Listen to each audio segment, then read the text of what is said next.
Aujourd'hui, à X.Magro, on va parler du jeu Between Two Cities. C'est un jeu de Ben Rossett et de Matthew O'Malley. C'est un 3 à 7 joueurs. C'est un 8 ans et plus. Une partie dure environ 25 minutes. C'est un jeu de Stone Meyer. Pas certain que je le prononce comme il faut, mais bon. Et notre édition date de 2015. Donc, premièrement, quel est le thème général? C'est simple. Vous êtes un urbaniste et vous participez à la construction de 2 villes. Maintenant, comment gagner la partie? C'est simple. Le joueur avec le plus de points en fin de partie gagne la partie. Qu'est-ce que le jeu contient? On a premièrement le board, on a des tuiles bâtiments simples, on a des tuiles bâtiments doubles, on a des cartes pour trouver notre premier joueur, on a des aides de jeu et finalement, on a des pions qui sont en paire. Maintenant, première chose à faire, vous allez mettre le plateau en plein centre, parce que ça représente le scoring. Ensuite, remettez un aide de jeu à chaque joueur. Trouvez votre premier joueur. Pour trouver votre premier joueur, c'est simple. Vous pouvez asseoir qui vous voulez, où vous voulez, première chose. Deuxième chose, vous pouvez prendre les cartes, les brasser, en ouvrir une et décider que vous les placez comme par ici, par ordre de date de naissance. Ou si vous voulez, vous prenez les cartes, vous les brassez, vous les distribuez tous et vous placez les gens selon les numéros qui sont dans le haut. C'est bien. Une fois que vous avez trouvé votre premier joueur, tout le monde s'assoit et vous allez pouvoir commencer la partie. Maintenant, vous allez prendre les jetons ici et vous allez en mettre un entre chaque joueur. Donc, si j'ai un joueur ici, eh bien, je vais mettre un jeton ici. Je vais en mettre un autre là. Donc, un entre ces deux joueurs-là et un entre ces deux joueurs-là. Ensuite, entre mon joueur qui est ici et celle-là, je vais faire la même chose. Donc, admettons qu'on est amanché comme ça. Pour une partie, admettons, à 6 joueurs, ça serait ça. Tous les autres vont aller ici. Sur le petit 1, ça va déterminer le scoring. Donc, ce qui veut dire que vous n'allez pas construire en avant de vous, mais vous allez construire entre les joueurs. Donc, cette ville-là va être construite par ce joueur-ci, ainsi que celui-ci. Cette ville-là par le joueur ici et l'autre, etc. C'est bien? Donc, il n'y a aucun pion qui appartient à un joueur. Maintenant, une fois que c'est fait, vous allez pouvoir commencer la partie. Chose importante, premièrement, la partie va jouer en 3 manches. Et à la fin de la 3e manche, eh bien, on va calculer les points et le joueur avec le plus de points va gagner la partie. Je vais vous expliquer comment on fait ça tantôt. Maintenant, chose importante, les villes que vous allez construire doivent avoir des tuiles 4 par 4. Donc, par exemple, on va y aller comme ça, juste pour vous montrer une idée de ce que je veux dire. Mettons qu'on est amanché comme ça. Ce qui veut dire que 4 par 4, c'est quand même assez simple, c'est 4 par 4. Donc, si je veux jouer, puis au lieu de la mettre là, je vais la mettre là, ça marche pas. Même si ça serait bien le fun et bien payant, je peux pas, je dois absolument faire un 4 par 4 et ça pour chacune des villes. Si vous m'avez suivi, vous savez qu'ici, il n'y a pas de ville. Ça va être ici entre les deux joueurs. Ça, c'est un test pour vous checker. C'est bien? Donc, maintenant, pour commencer la partie, pour la première manche, chaque joueur va piger 7 cartes. Sans les regarder. Donc, ici, on les met face down et on en pige 7. Donc, admettons que c'est mon tour. J'ai mes 7 tuiles en main. Sur les 7 que j'ai en main, je vais en choisir 2. Donc, admettons que moi, je veux jouer, par exemple, celle-là puis celle-là. C'est un exemple. Donc, je vais les mettre en avant de moi, comme ceci.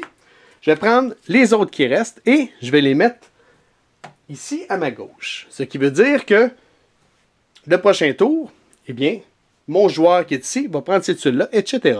Si je les mets en dessous, ça veut dire que moi, j'ai fini. J'attends que tout le monde le fasse. Parce que le jeu va se jouer simultanément. Une fois que tout le monde a choisi ces 2 tuiles, eh bien, on va tous les révéler et on va décider où est-ce qu'on veut les placer. Moi, je dois en placer une sur cette ville-ci et une sur cette ville-là. Donc, je peux jaser avec mon chum à côté pour savoir laquelle qui serait le mieux à mettre à côté. J'avais pris 2 pareilles, mais admettons qu'on aurait eu 2 différentes. Bien, je vais jaser avec lui pour savoir qu'est-ce qui serait le mieux dans cette ville-là et je jase avec lui pour savoir laquelle je veux mettre là. Le but, c'est de monter le nombre de points à peu près équitable sur les 2 villes. Pourquoi? Vous allez trop vite, je vous conduis tantôt. C'est bien? Donc, une fois que tout est fait, je vais construire mes deux bâtiments. Comme de fait, mes voisins ont fait la même chose. Donc ici, admettons qu'on est emmanché comme ça, puis ici comme ça. Quand vous construisez un bâtiment, vous le construisez pour pouvoir voir le texte et tout. Vous ne pouvez pas le mettre comme ça. Tu ne peux pas le mettre à l'envers non plus. Et il faut absolument qu'il y ait un côté qui touche à une autre tuile. C'est bien?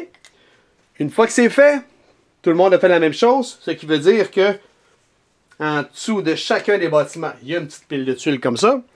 Donc, à mon tour, plutôt quand tout le monde est fini, tous les joueurs vont prendre la pile de tuiles qui reste. Donc, il devrait en rester 5 puisqu'on en avait 7. Et on va faire la même chose. Je regarde qu'est-ce qu'il y a. Je regarde mes deux villes. Qu'est-ce qui serait le plus avantageux pour chacune de mes villes, à mon avis. Donc, admettons que je décide de prendre ces deux-là. Mettons que je prends ces deux-là. Donc, qu'est-ce que je fais? Mes autres tuiles, je vais les mettre ici. Puisque ils vont aller à mon autre joueur après. Quand tout le monde a fait ça et que toutes les tuiles sont rendues en dessous, par exemple comme ça, tout le monde a fait la même chose. Donc, tout le monde révèle ces tuiles en même temps. Et comme tantôt, on va jaser avec nos voisins pour savoir qu'est-ce qu'on veut mettre. Donc, OK, moi, d'après moi, celle-là serait payante ici. Es-tu d'accord? Oui, good. Bon, OK, c'est qu'on met ça. Donc, vous jouez en équipe pour chacune de vos villes. C'est bien.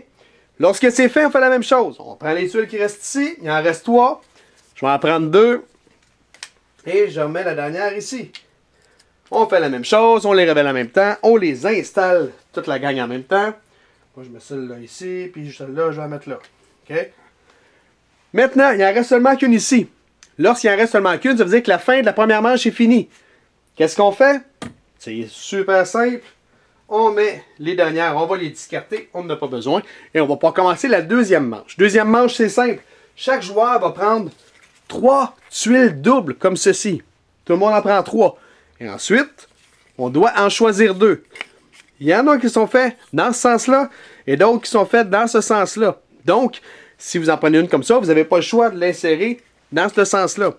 Donc, tout le monde en choisit 2, et on met la troisième encore sous la ville. Comme ceci, quand tout le monde a fini, on les révèle et on les place. Donc, moi je décide de mettre ça là, mettons. Je trouve ça bien beau. Ah, puis non, je vais mettre ça là, puis toi, bah, je sais pas, ici. OK, c'est bon.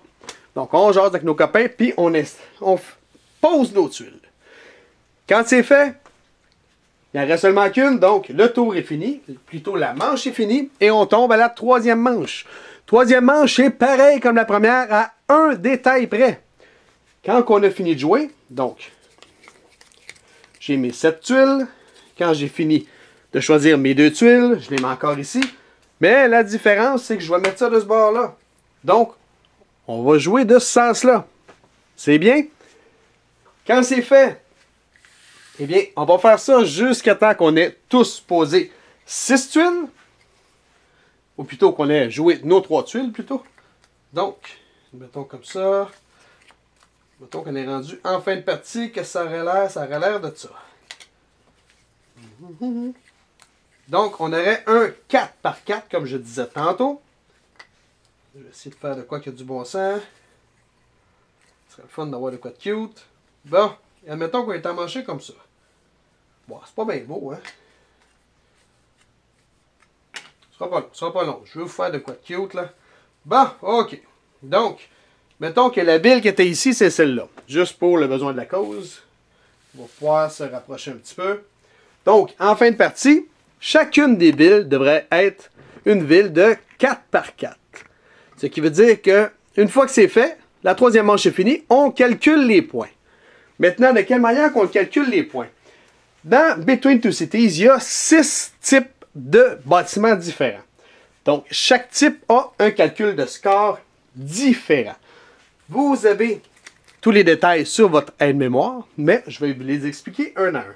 Premièrement, on le voit-tu bien, les commerces. Les commerces, c'est simple. Si vous avez des lignes comme ceci, eh bien, ça vous donne plus de points. Donc, vous en avez un tout seul, ça donne 2 points.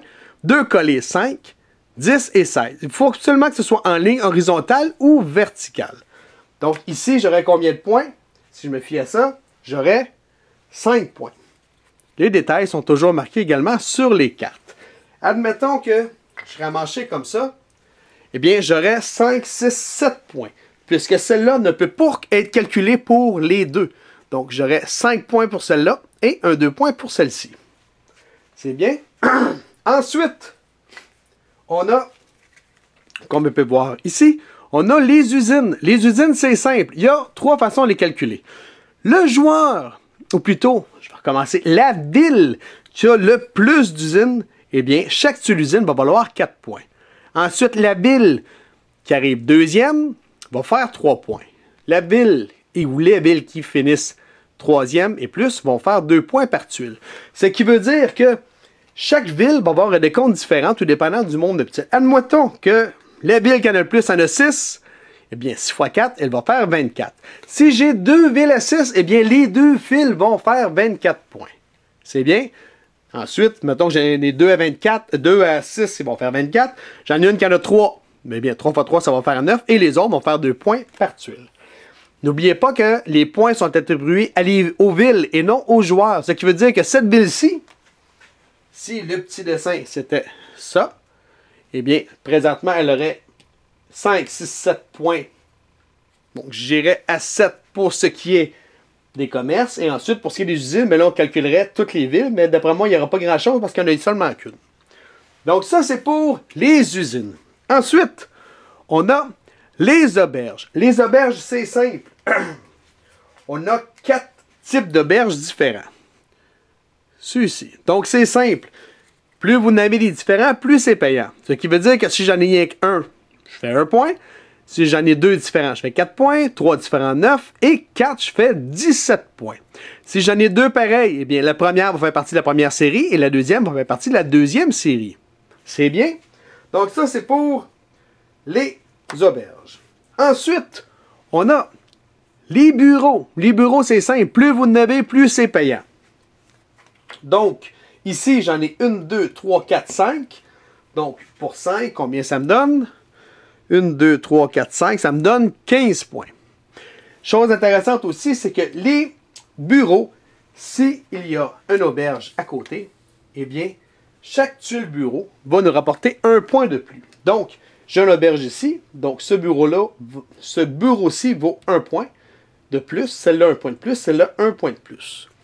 Admettons que j'aurais ici, j'aurais une auberge. Eh bien, lui, il me rapporte seulement qu'un point supplémentaire. Même s'il y a 2 auberges, on s'en fout, c'est 1 point supplémentaire dès qu'il y a une auberge qui est à côté. C'est bien? Donc, ça, c'est pour les bureaux. Ensuite, on a les parcs. Les parcs, c'est simple. Plus qu'il y a de parcs collés ensemble, plus vous allez faire de points. Ici, j'en ai 1, 2, 3, 4, 5. Si j'en ai 5, je fais 1, 2, 3, 4, 5, je ferai 14 points. Comme vous voyez, j'en ai un tout seul, ça fait 2. 2 collés, ça fait 8. 3 collés, ça fait 12. Ensuite, c'est seulement qu'un point. Oups là. Donc, je vais recommencer parce que j'étais tout croche. Une seule 2. 2 collés, 8. 3, ça fait 12. Mais ensuite, c'est seulement un point supplémentaire chaque. Des fois, ça peut être plus payant d'avoir des parcs, mettons 3 parcs ici et 3 ici qui ne se collent pas. Donc, ça va risque d'être plus payant pour vous autres. Donc, ça, c'est les parcs. Ensuite, dernière chose, on a les résidences. Les résidences, c'est simple. Chaque résidence va vous donner un nombre de points selon le nombre de types de bâtiments que vous avez dans votre ville. Donc ici, j'ai des bâtiments. On regarde quel type que j'ai. J'ai des résidences, des parcs, des résidences, parcs, j'ai des bureaux, j'ai une auberge, j'ai des commerces. Donc j'ai 4 types de bâtiments, c'est bien ça? J'ai 4 types de bâtiments. C'est bien ça. Je sais-tu compter au moins? 1, 2, 3, 4. Ah ouais, ça a l'air à ça. Donc, je vais faire 4 points par résidence puisque j'ai 4 types de bâtiments. Chose importante par contre, c'est que si, à côté d'un bâtiment, j'ai une usine, eh bien, le bâtiment, peu importe le nombre de stocks qu'il y a dans ma ville, va faire seulement qu'un point parce que les résidences ne trippent pas sur les usines. C'est bien? Donc, vous calculez les points de chacune de vos villes. Admettons que moi, je suis ici et que cette ville-ci, c'est celle-là, et que j'ai une autre ville ici qui représente celle-là. Eh bien, on va regarder elle finit, mettons, à 36, ça devrait être plus que ça, et que celle-ci finit à 44. Eh bien, mon scoring à moi va être la ville avec le moins de points que j'ai entre les deux. Donc, présentement, mon pointage est de 36. même si elle a 44, je prends celle qui est la plus faible. Si mon joueur ici, ou plutôt si le joueur qui est ici, je devrais dire, sa ville ici, elle vaut, mettons, 45 points, eh bien, ce joueur-là, son scoring, école de combien? Est aussi de 36, puisqu'on a la même ville, puis lui, c'est la plus basse, lui aussi. C'est bien?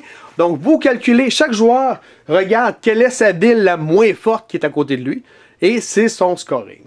Admettons qu'il y a égalité, eh bien là, le joueur avec la plus grosse, le ville avec le plus de points va gagner. Donc, on est à égalité, toutes les deux. Eh bien là, si on regarde celle de nous deux qui a la plus grosse ville, eh bien, ça va être celle-là. Donc, ce serait ce joueur-là qui gagnerait. Il y a à peu près 22 manières de délimiter par là-dessus les égalités. Vous regardez dans les règles. Je ne peux pas toutes les nommer parce que la vidéo va prendre 6 mois et demi. C'est bien? Donc, je récapitule en 8 secondes, point 7. Le jeu joue en 3 manches. Première manche, tout le monde prend 7 cartes. Sur les 7, vous en prenez 2, tout le monde en même temps, et vous switchez les 5 autres à votre gauche. Vous les révélez tous en même temps, et vous jasez avec vos voisins, savoir de quelle manière, lesquels que vous le placez où, de quelle manière. Vous faites ça 3 fois, ensuite, il va rester seulement qu'une tuile. Quand il reste une tuile, on la scrape et on tombe à la deuxième manche. Deuxième manche, on prend les bâtiments doubles. On en prend 3, on a choisi 2. On les révèle tous en même temps, on les place et ensuite on tombe à la phase 3 qui est identique à la phase 1 sauf que les tuiles qu'on n'a pas pris, au lieu d'aller à gauche, ils s'en vont à droite. On fait la même chose et ensuite on va calculer les points. Une ville ne doit jamais être haute que 4 par 4 et les bâtiments doivent toujours être face à vous. Donc il ne faut pas les mettre tout croche, il faut être capable de lire ce qui est écrit dessus. C'est bien, scoring, vous prenez la ville avec le moins de points qui est pas en face de vous, mais à vos côtés, c'est la ville que vous avez construite qui a le moins de points. Peut-être un petit peu plus clair de même. Celui qui a le plus de points de cette manière-là gagne la partie. Vous avez des questions, des commentaires, vous pouvez nous rejoindre à Explique-moi le gros, soit sur Facebook ou sur YouTube. Sur ce, bonne game!